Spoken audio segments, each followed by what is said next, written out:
Class 10 civics आपकी book जो political science है उसका सबसे पहला चैप्टर पावर शेयरिंग।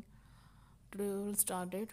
सबसे पहले the word power sharing. Power sharing means हम एक दूसरे के साथ शेयर कर कर अपनी पावर को आगे बढ़ाते हैं। जैसे आपने देखा होगा इंडिया में 3 चीज़ें चलती हैं, लेजिस्लेटिव, जुडिशियरी, एग्जीक्यूटिव। मीन्स यहाँ पे जुडिशियरी मीन्स जो लॉज के रिलेटेड है, जैसे कोर्ट है, उनका पावर अलग है।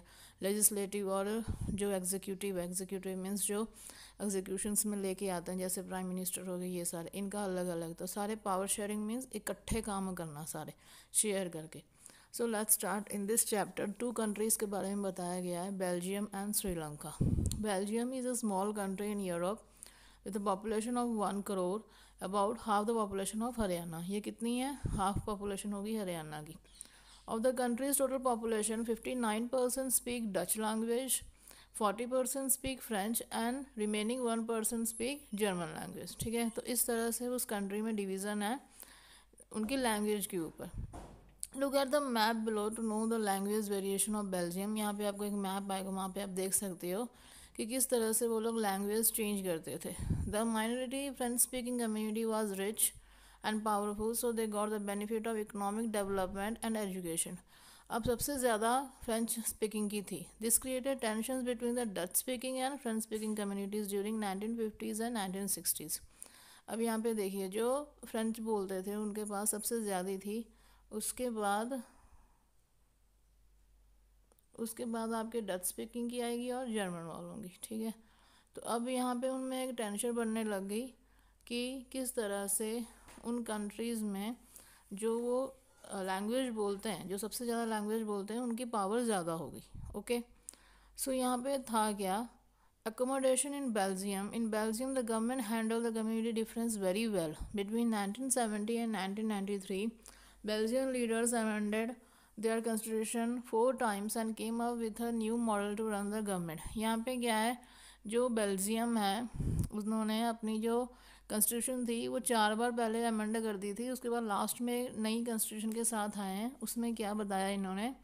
Constitution prescribes that the number of Dutch and French-speaking ministers shall be equal in the central government. अब ये क्या कह रहे हैं कि जो डच और फ्रेंच स्पीकिंग मिनिस्टर्स होंगे वो इक्वल माना जाएगा।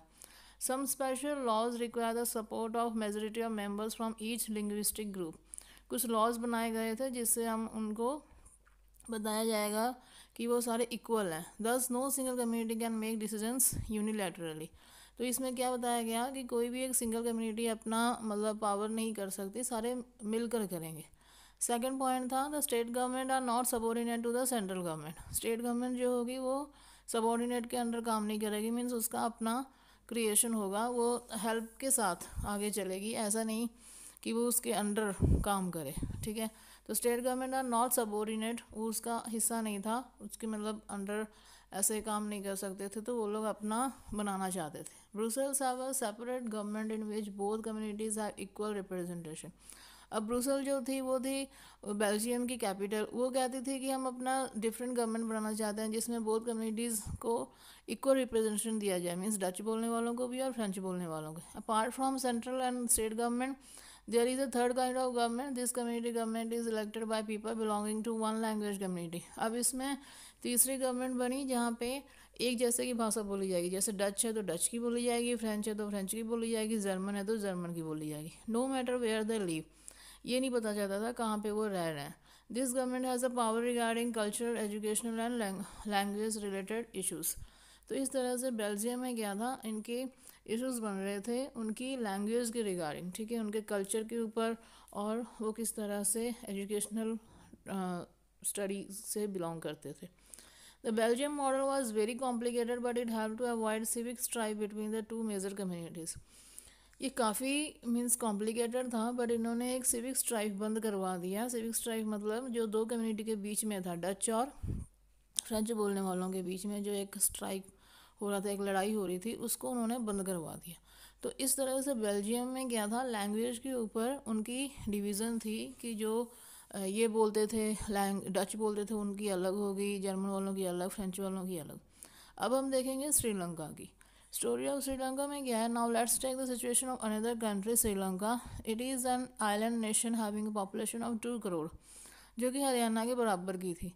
Sri Lanka has a diverse population. The major social groups are the Sinhala speaking and Tamil speakers. Among Tamils, there are 2 subgroups, Sri Lankan Tamils and Indian Tamils. You can see the map below to know the population distribution of different communities of Sri Lanka. अब यहाँ पे क्या था, श्रीलंका जो थी वो 2 करोड़ लोगों के साथ थी, और उनमें पॉपुलेशन स्ट्रेंथ जो था वो 2 करोड़ के बराबर था जितना हरियाणा में है, ठीक है।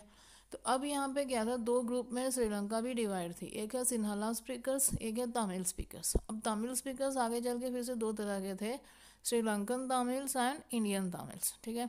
तो इस तरह से ये तमिल बोलने वाले और सिन्हाला बोलने वाले 2 तरह के थे, जिसमें तमिल 18% ही थी और वो 74%।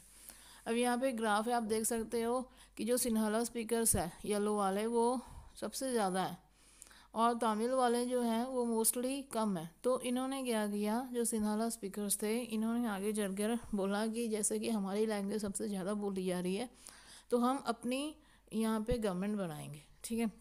तो यहाँ पर भी एक लैंग्वेज डिस्ट्रीब्यूशन के ऊपर गवर्नमेंट बनी थी और अपनी डोमिनेंसी शो करते थे। In Sri Lanka the Sinhala community enjoyed the bigger majority and impose it will on the entire country, और वो अपना शासन सारी कंट्री में चलाना चाहते थे। Majoritarianism in Sri Lanka. Sri Lanka emerged as an independent country in 1948। 1948 में बताया गया कि वो एक इंडिपेंडेंट कंट्री है। The Sinhala community was in the majority so they had form the government. अब सिन्हाला वालों ने अपनी गवर्नमेंट बना ली। They also follow preferential policies that favour Sinhala applicants for university positions and government jobs. अब उन्होंने एक प्रेफरेंशियल पॉलिसीज़ बनाई जो सिन्हाला वालों को यूनिवर्सिटी में पोजीशंस भी दी जाएगी और गवर्नमेंट जॉब्स भी दिए जाएंगे। These measures taken by the government gradually increase the feeling of alienation among the Sri Lankan Tamils. Sri Lankan Tamils felt that constitution and government policies denied them equal political rights, discriminated against them in getting jobs and other opportunities. तो अब यहाँ पे क्या है, सिन्हाला और Tamil communities में थोड़ी सी खराबी होने लग गई। कैसे, उनको ऐसा लगा कि सिन्हाला वाले ही अपनी पोजीशंस ले रहे हैं, अपनी डिमांड्स कर रहे हैं, तो जो तमिल वाले थे वो कह रहे थे कि हमें इतनी प्रेफरेंस नहीं मिल रही है, ठीक है। तो उनका जो रिलेशन था वो काफ़ी पुअर हो गया। Sri Lankan Tamils launch parties and struggles for the recognition of Tamil as an official language, for religion autonomy and equality of opportunity in securing education and jobs, but their demand was repeatedly denied by the government. अब ये लोग चाहते थे कि हम अपनी language के हिसाब से अपनी कंट्री स्टार्ट करेंगे, अपनी मीन्स ऑफिशियल लैंग्वेज होगी हमारी तमिल, और पढ़ाई लिखाई भी उसी के रिलेटेड होगी ताकि हमें जॉब्स और एजुकेशंस भी प्रॉपर मिल सके। बट गवर्नमेंट ने डिनाई कर दिया, उसको मानी नहीं। The distrust between the two communities turn into wide spread conflict, और वो इतना ज़्यादा कॉन्फ्लिक्ट बढ़ गया कि वहाँ पे एक सिविल वॉर भी होने लग गई। As a result thousands of people of both the communities have been killed, और वहाँ पे काफ़ी मार मराई भी हुई। Many families were forced to leave the country as refugees and many more lost their livelihoods. अब वहाँ से काफ़ी लोगों को रिफ्यूजी बना के वहाँ से निकलना पड़ा। The civil war ended in 2009 and caused a terrible setback to the social, cultural, economic life of the country. अब यहाँ पे क्या है, बहुत बुरी तरह से उनका एक टेरिबल सेटबैक मीन्स बहुत बुरी तरह से भयानक वार होने के बाद उनको सारा कुछ चेंज करना पड़ा अपना। So what have you learn from the stories of Belgium and Sri Lanka. सबसे पहला, both countries are democracies but they deal differently with the concept of power sharing. अब दोनों में पावर शेयरिंग है बट कॉन्सेप्ट उनका अलग अलग था। पहला, बेल्जियम में the leaders have realised that the unity of country is possible only by respecting the feelings and interest of different communities and regions. Belgium वालों ने क्या कहा कि अगर हम यूनिटी बनाना चाहते हैं तो कैसे बनाएंगे, अगर हम किसी और के रिलीजन और उनकी लैंग्वेज को रेस्पेक्ट करें, ठीक है। This result in mutually acceptable arrangements for sharing power. इससे हम म्यूचुअली एक्सेप्ट हो जाएंगे, एक दूसरे को एक्सेप्ट कर लेंगे और पावर को हम शेयर कर सकते हैं। श्रीलंका वालों ने क्या समझा, they shows that if a majority community wants to force its dominance over others and refuses to share power, it can undermine the unity of the country. अगर सबसे ज़्यादा लैंग्वेज बोलने वाली कंट्री अपनी डोमिनेंसी शो करेगी जो दूसरी country है, तो यहाँ पे श्रीलंका वालों ने क्या कहा कि अगर जो उनकी जैसे कि मेजर लैंग्वेज बोलने वाले जो थे, अगर वो अपनी डोमिनेंसी शो करेंगे तमिल स्पीकर्स के ऊपर, तो उनकी जो यूनिटी है वो अंडरमाइन हो जाएगी, मीन्स ख़राब हो जाएगी, तो यूनिटी हो नहीं सकेगी। टिल हियर हमने बेल्जियम और श्रीलंका पढ़ा था, आगे हम पावर शेयरिंग पढ़ेंगे क्या होता है, ठीक है।